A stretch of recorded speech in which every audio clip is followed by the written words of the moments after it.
In the top stories, Met Office issues update on Tropical Storm Josephine. St. Lucia's Prime Minister defends move to open to U.S. travelers, and safety concerns raised as countries rush for a COVID-19 vaccine. Hello and welcome to the ZIZ Midday Newscast. Today is Friday, the 14th of August 2020. I'm Jason Davis. Nationally, the Met Office is continuing to monitor Tropical Storm Josephine, which at this time is expected to pass north of the Leeward Islands. According to the most recent Tropical Alert statement issued on Friday, Tropical Storm Josephine continues on its west-northwestward track over the tropical Atlantic. Josephine is moving towards the west-northwest near 17 miles per hour, and this general motion is expected to continue for the next couple of days, followed by a turn towards the northwest late this weekend or early next week.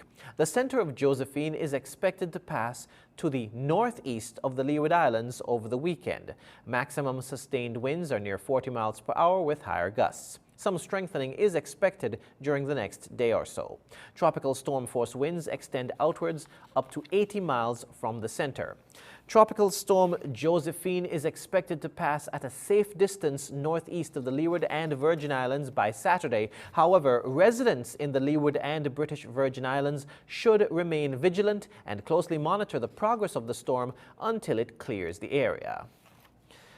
As the Ministry of Education prepares for the return of students to learning institutions for the 2020-2021 academic year beginning on September 7, several protocols have been implemented to cater to their health and safety. On Wednesday's edition of Working for You, Chief Education Officer Dr. Debbie Isaac outlined the steps that will be taken to safeguard everyone.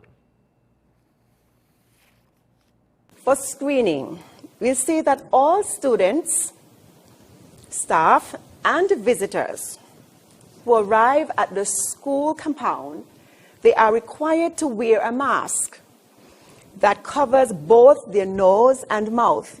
You know, Mr. Williams, that nowadays persons would just wear the mask, maybe just over their mouth and not covering up, as they should.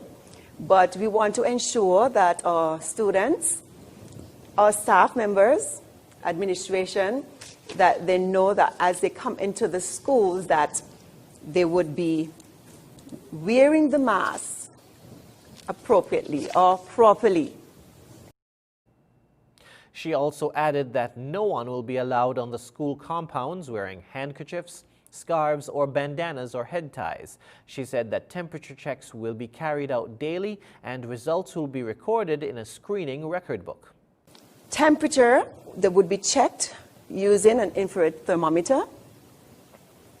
Any students who are found to have an elevated temperature above 99 degrees Fahrenheit will be asked to sit for 5 minutes in an area that we would put aside for them.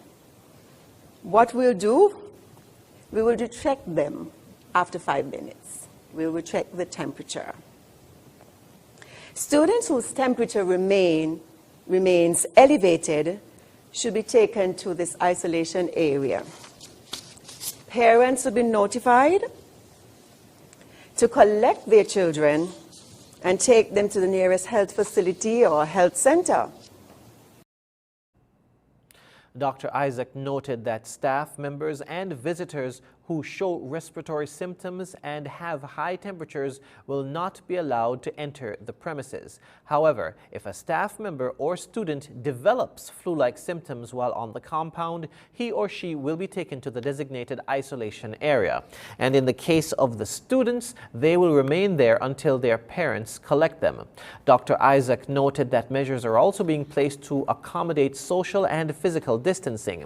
She said that distance markers are being placed on the floors in areas such as offices, classrooms, hand sanitization stations, and cafeterias. She appealed to everyone to comply with the instructions given by the security guards. Dr. Isaac said that posters with information and directions will be mounted all over the institutions, and students will be kept informed concerning the protocols. In other news, a Deep Bay resident was the recipient of a much-needed care package from the National Intervention Team, or NIT, earlier this week. The team delivered groceries and other supplies to Vincent Warner on Monday morning, who had expressed his needs during a previous visit. Mr. Warner is the proud father of a little girl and lives with his partner. However, he's been unable to walk since a bicycle accident in 2017. Formerly a mason, Mr. Warner disclosed that he requires surgery to address the damage done to his spine. He praised the NIT for keeping their promise of delivering the supplies to his family. Constable Aidan Hendrickson, a member of the team, said that since the start of this care package initiative, they have visited communities around the island, including Tabernacle, New Road, Newtown, McKnight, and Molyneux. He added that they have been well received by the residents. He said, quote, "Most of the responses were very positive and persons were appreciative of the packages. Due to the ongoing pandemic, many persons have lost their jobs. They were also surprised that the police were taking on this initiative because most of the time you don't really see the police getting involved in giving back in terms of goods and stuff like that, but it was well received by the public," end quote. Starting in April, during the COVID-19 lockdown, the NIT began distributing care packages to persons in need. The team pledged to deliver at least one care package a month to different families and has been able to keep this mandate. The items were all bought with funds from the officers of the team.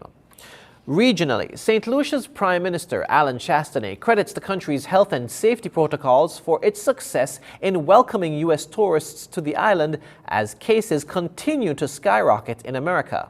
The government's decision to open its borders to flights from the U.S. was met with harsh criticism. More in this HTS News report. Why is St. Lucia opening its borders to a country with such a high number of infections? Chastanet justified the decision in an interview on CNBC's Power Lunch series. In St. Lucia, we've had 25 cases. We have 100% recovery. We have an R rate between 1 and 2 with the cases that we've had. We have now been open to Americans for the last month, and the protocols that we've put in, which is primarily pre-testing, and also by creating a phase 1, which allows the tourists to come in to stay at a property where we have the staff are tested, staff keep their uniforms on property, they shower on property, and also where people wear face masks in public. This so far has worked 100%. And we've had absolutely no cases of anyone coming in. So we do believe that we have found the right balance between opening up the doors and at the same time protecting the safety of the guests who are coming, as well as our nationals in our country. President Donald Trump has also been criticized for his handling of the COVID-19 crisis. Chastanet says, to each his own. Each country is different. You know, St. Lucia, we were very lucky. So the idea of putting the protocols that we put in place for the hotels, the protocols we put in place that allowed us only to have 25 cases, we've had no deaths on the island so far, is because we're a smaller place and we were able to control the situation. And America is a huge country, has a lot of difficulties. So even where you have states that are problematic, how do you stop Americans from traveling even within America? So each country has its own difficulties, and I never judge a person until I walk in their shoes. The global tourism sector continues to be severely affected by travel restrictions and health protocols due to the pandemic. Tourism accounts for 65% of St. Lucia's GDP. The Prime Minister revealed that borrowing to help cushion the blow will place greater strain on the country's fiscal position. Government revenues went down by over 50%. We had huge unemployment, just exactly what took place in the United States of America. We had to introduce a social stabilization program, which was income support, and certainly making sure that people were generally safe. We're now going into phase 4 of our program, where we're now stimulating the economy by getting a lot of construction going to be able to substitute for some of the jobs. We've seen a huge resurgence in the back of the office operation. So we've added 1,300 new jobs since we've done that. But certainly you have to appreciate replacing $600 million of what we call free capital, tax money, and now having to borrow money to be able to replace that is going to put a significant amount of stress on our macro our indicators. Shastny also disclosed that the government is eyeing September 1st, 2020 for Phase 2 of the resumption of the tourism sector. The Health Ministry this week announced that the island's 25 COVID-19 patients had fully recovered. Gina Filippi, HCS News Force. Still in regional news, former President of Guyana, David Granger, in an exclusive interview on Benchop Radio on Tuesday night, said he did not concede at the 2020 elections and an election petition is expected to be filed as soon as Monday. Wendell Badgery filed this story. In an appearance on Benchop Radio with host Mark Benchop, former President of Guyana, David Granger, spoke about his decision to step down at the 2020 elections, even though many senior officials from his party, the APNU-AFC coalition, maintained that fraud had been perpetrated at the polls. The party leader posited that his government, during its tenure, and especially since the passing of the no-confidence motion in the National Assembly in December 2018, had always abided by the rule of law and the directives of the courts. And the courts ordered the type of report which the Chief Elections Officer had to present. And once that type of report was presented and the Commission accepted, we had no choice but to accept the declaration. The President further clarified that he never conceded. Instead, what he did was to accept the declaration by the chairperson of GCOM, Justice Claudette Singh, retired. The definition of concede, according to the Merriam-Webster online dictionary, is to acknowledge with hesitation or to accept as true, valid, or accurate. The party leader also stated that the decision to step down was a collective decision and not one made in isolation or unilaterally. I did not concede. I never used the word concede. I never conceded. What I said and what I did was to accept the declaration issued by the Commission. I cannot swear myself in. I do not understand why people feel I should swear myself in. The former president said that the coalition party is compiling its dossier of anomalies found at the recently concluded elections, which had lasted for a period of 5 months, and an election petition will be filed soon, challenging the results of the polls. Our lawyers are working on it, and we expect that it will be filed very soon, maybe by Monday.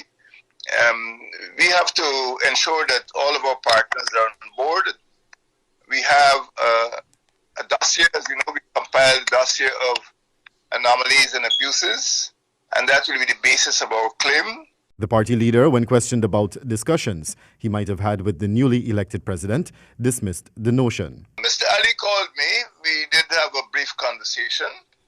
It was very cordial, but there is no prospect of talks. Mr. Granger, in refusing to divulge too much information about what was discussed with the president, simply revealed that Mr. Ali indicated that he would like to collaborate. However, he said that that was very vague, since no particular area had been identified. No, I don't want to go into the nature of our discussion in any detail, but he mentioned that his administration was prepared to collaborate, and no areas of collaboration have been defined. The president went on to state that the constitutionally mandated process at the recently concluded elections had been followed, and Guyanese can hold their heads high, given the fact that they saw and functioned under a law-abiding government over the last 5 years, and further that no protests or disruptions took place subsequent to the chairperson's declarations. The president maintained that Guyana continues to be respected by the international community, even in the face of threats and sanctions,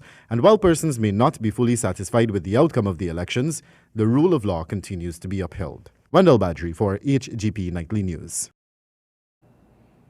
Internationally, there are more than 150 coronavirus vaccines in development around the world, but fewer than 10 have reached stage 3, the final phase before approval and eventual production and distribution. There are worries the rush for a vaccine means safety is being compromised.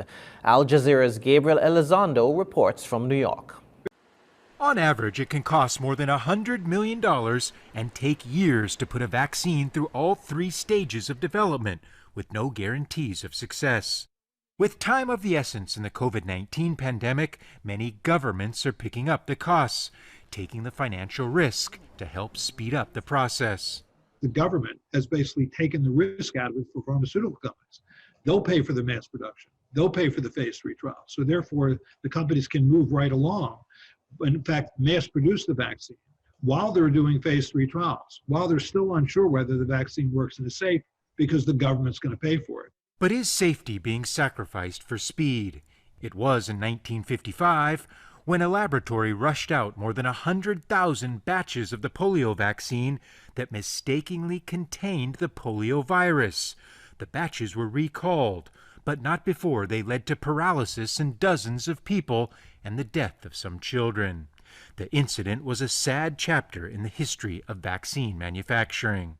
Fast forward to today, and Pfizer is one of the pharmaceutical companies that has a COVID-19 vaccine in stage 3 human trials. There's no guarantee it will be successful. Nevertheless, the U.S. government has given the company hundreds of millions of dollars to speed up the development process. In exchange, if the Pfizer vaccine turns out to be the one that works, the U.S. government will control the rights to the first 100 million doses. The White House is pushing ahead so fast, officials there claim they could have as much as 300 million doses available by the end of this year, in a program they're calling Operation Warp Speed. Some vaccine experts I spoke to said they hope that moving so fast doesn't lead to mishaps like what happened with the polio vaccine.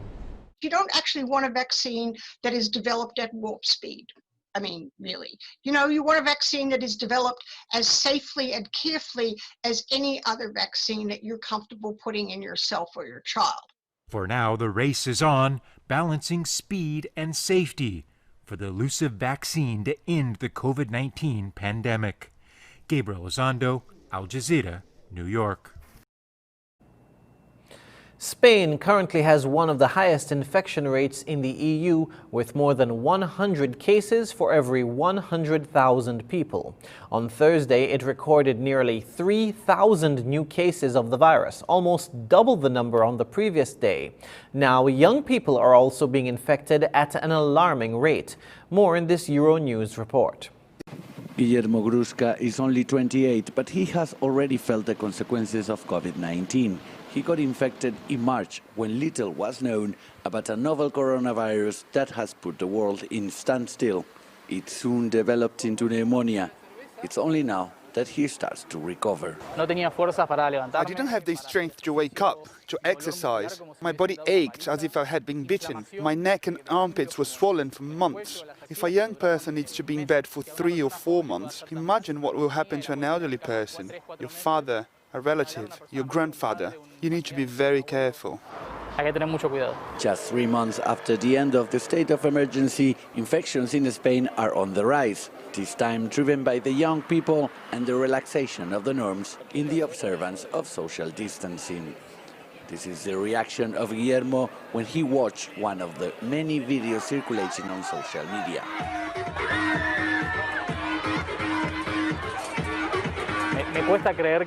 I can hardly believe this is not intentional, that this is not on purpose. I don't know, it's crazy. It might be that. Maybe you feel invulnerable. You see the statistics and you think, well, this doesn't affect me, or it won't be serious in my case. You get confident, but this goes beyond your feelings. It's an absolute lack of caring for the others. Despite the new awareness campaigns, the age of new COVID-19 positives are now under 35 in Spain. 4 out of 5 new infections are impossible to trace back into an identified cluster. Experts are urging infected youngsters to observe the isolation, even if they don't have symptoms. Those who don't feel any symptoms are told to isolate for 50 days, and they don't do it. They say, why, if I'm not feeling anything? We know at this point that the virus is spreading at public and private parties. You are the one who is bringing the virus home, and you could pass it on to your father or grandfather, and then they die. How are you going to live with that for the rest of your life? Spain has registered almost 50,000 new infections in the last 15 days, and 800 new patients have been admitted to hospitals this week. Meanwhile, hospitals start piling up resources and regional governments introduce further restrictions. The Basque Country and Extremadura have already warned a second wave is underway. With the worst moments of the pandemic still in mind, Spain enters its decisive hours. The main goal now is reducing the speed of infections before the health system collapses again. In Madrid, Jaime Velázquez, Euronews. Weather. Present weather shows cloudy skies with scattered showers. Winds are a gentle breeze of 8 miles per hour from the northeast. Seas are moderate with waves of 4 to 7 feet. The weather for today will be partly cloudy with a 70% or a high chance of showers, and for tonight, partly cloudy with a 20% or slight chance of showers. Sunset today will be at 6:37 p.m., sunrise tomorrow at 5:54 a.m. And that brings us to the end of the ZIZ Midday Newscast. Join us this evening for these stories and more in detail. Thank you for tuning in. I'm Jason Davis.